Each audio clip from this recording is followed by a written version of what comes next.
welcome to this episode of MBBS Abroad, where we talk about colleges and universities abroad. And in this video, I'm going to talk about the cheapest MBBS options in Europe, right?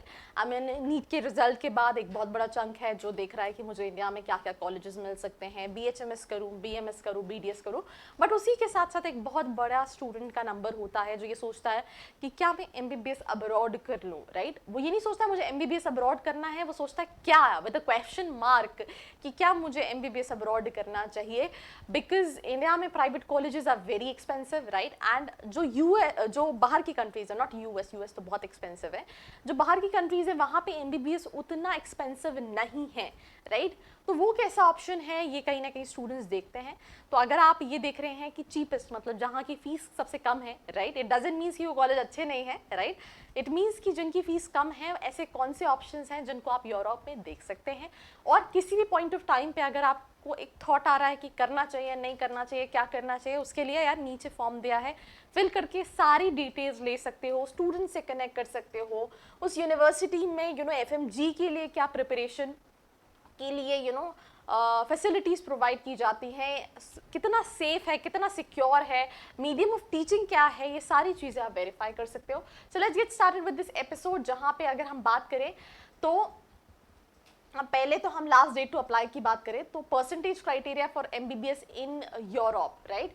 तो यहाँ पे 50 percentile की जगह 60 percentile होना चाहिए for general category, पहली चीज़ जो आपको समझनी है। देन ST SC के लिए 45 परसेंटाइल का क्राइटेरिया।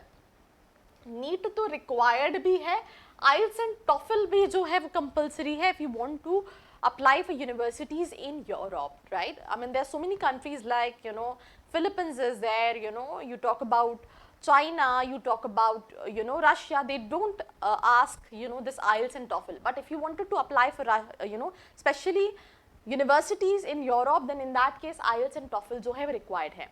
अगर हम यूरोप में जो फीस की बात करें, that is $4,000 per year, right? $4,000 per year is near about 3.5 lakh के आसपास, because $5,000 is near about 4 lakh rupees, right? So 1,000 हम कम कर लेंगे तो 3.5 lakh के आसपास का फीस है, ट्यूशन फीस है, excluding rest of the things। $170 monthly अगर हम बात करें cost of living in Europe, 170 into 80 कर लेंगे, you will got the figure. Then duration जो है वो 6 years का है, मीडियम ऑफ इंस्ट्रक्शन इंग्लिश है, एंड जो रिकॉग्निशन है that is NMC and WHO। Now अगर हम बात करें तो जैसे दो इसमें रशिया है, बट रशिया में कई सारी कंट्रीज है जहाँ पे इंग्लिश कंपलसरी नहीं है। कोर्स ड्यूरेशन 6 years का है, राइट? 15 to 60 लाख का कहीं ना कहीं बजट है। अगर हम बात करें MBBS फीस इन यूक्रेन की, अगर हम बात करें जो बहुत कम बच्चे कहीं ना कहीं प्रेफर कर रहे हैं, 6 years का ड्यूरेशन है, फीस जो है वो 20 to 30 लाख। आप यहाँ देखेंगे कि बहुत सारे ऑप्शंस हैं और सारे ऑप्शंस वेरी कर रहे हैं। कई जगह इंग्लिश कंपलसरी है, राइट? मेरे हिसाब से जहाँ पे IELTS एंड TOEFL कंपलसरी है वो कॉलेज का थोड़ा सा लेवल ऑफ एजुकेशन भी बेटर होगा। उसका रीज़न क्या है? क्योंकि उन्होंने एक और क्राइटेरिया रख दिया है। मुझे ऐसा लगता है जिस कॉलेज में थोड़ा सा एडमिशन मिलना जितना डिफिकल्ट होता है उतना ज़्यादा वो कॉलेज अच्छा होता है, बिकॉज वो कहीं ना कहीं अच्छे क्राउड को फिल्टर कर रहा होता है। तो MBBS यूक्रेन की बात करें, ड्यूरेशन आप सभी जगह देख रहे हैं कि 6 साल का है, फीस जो है वो 20 से 30 लाख की है अगर हम इंडियन करेंसी में बात करें। Then we have MBBS in Georgia. Georgia becomes one of the most preferred options। कई सारी यूनिवर्सिटीज़ और इवन वहाँ पे कुछ कॉलेजेस हैं which is even very expensive also, right? तो यहाँ का फीस स्ट्रक्चर जो है वो 22 से 35 lakhs के बीच का है, right? Then we have MBBS fees in Kyrgyzstan. Kyrgyzstan 5 साल का है, 13 से 20 लाख के फीस में आपको कहीं ना कहीं किर्गिस्तान बढ़ जाता है। बहुत सारे ऑप्शंस हैं, बट अगर आप ये जानना चाहते हैं कि आपकी स्पेसिफिक प्रोफाइल के हिसाब से कौन सा ऑप्शन सही है नहीं सही है, तो उसके लिए जो नीचे प्रोफाइल एनालिसिस फॉर्म दिया है उसको फिल करके भी आप सारे सवाल पूछ सकते हैं जो भी आपके दिमाग में आ रहे हैं, राइट? MBBS इन किर्गिस्तान के बाद अगर हम MBBS इन कजाकिस्तान की बात करें, 5 साल का कोर्स है, 18.5 लाख से 25 लाख का जो है वो कहीं ना कहीं फीस स्ट्रक्चर है। MBBS इन पोलैंड की अगर हम बात करें 6 years का है, 60 to 70 लाख का फीस है, which is quite affordable, right? India में भी कई सारी प्राइवेट यूनिवर्सिटीज़ प्राइवेट कॉलेजेस मिल जाएंगे जो आपको इस बजट में मिल जाएंगे। Then MBBS fees in Armenia की बात करें 22 से 30 लाख के बीच में है, मतलब अभी तक Poland is one of the options जहां पे सबसे ज्यादा एक्सपेंसिव है। देन चाइना की बात करें 6 इयर्स का है, 25 से 30 लाख का बजट है। एमबीबीएस इन फिलीपींस 20 से 25 लाख का कहीं ना कहीं बजट है।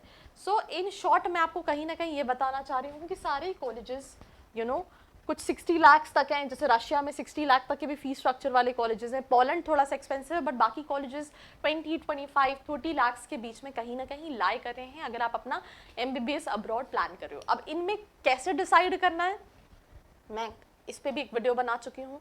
उस कंट्री के कैसे रिलेशन है उसके नेबरिंग कंट्री से, इंडिया से कैसे रिलेशन है, क्वालिटी एजुकेशन कितनी है, एफएमजी की प्रिपरेशन कितनी है, राइट ये सारे पैरामीटर्स पे आपको डिसाइड करना है। नहीं डिसाइड कर पा रहे हो, आपको इंडियन स्टूडेंट से कनेक्ट करना है, तो नीचे जो फॉर्म दिया है उसको फिल करके भी आप डिटेल्स ले सकते हैं। Now top 15 NMC recognised medical universities in Europe, that is Belarusian state medical university, right. Then we have White Basic State Medical University, right? Kyiv Medical University of UAFM, right?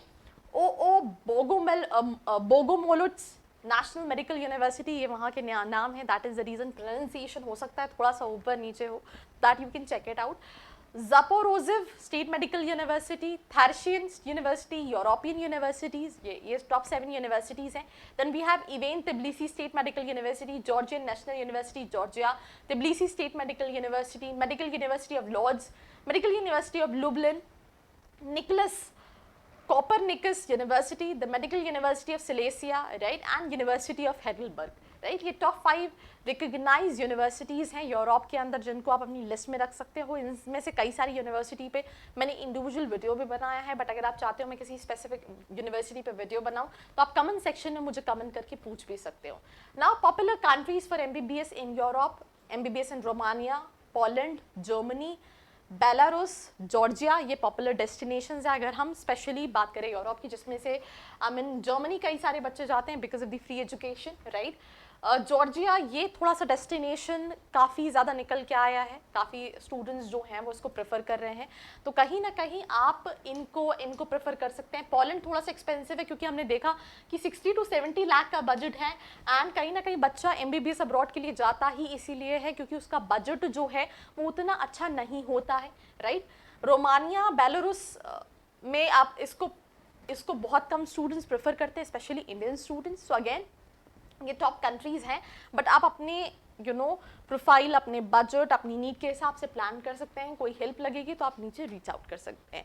सो ये था video cheapest options when it comes to cheapest countries when it comes to Europe, जहाँ से आप अपना MBBS plan कर सकते हो। कोई क्वेश्चन है, feel free to ask all those questions, और ऐसी वीडियोस के लिए बने रहना है मेरे साथ। I hope you like this video. For more such videos, keep watching our channel and do not forget to like, share and subscribe.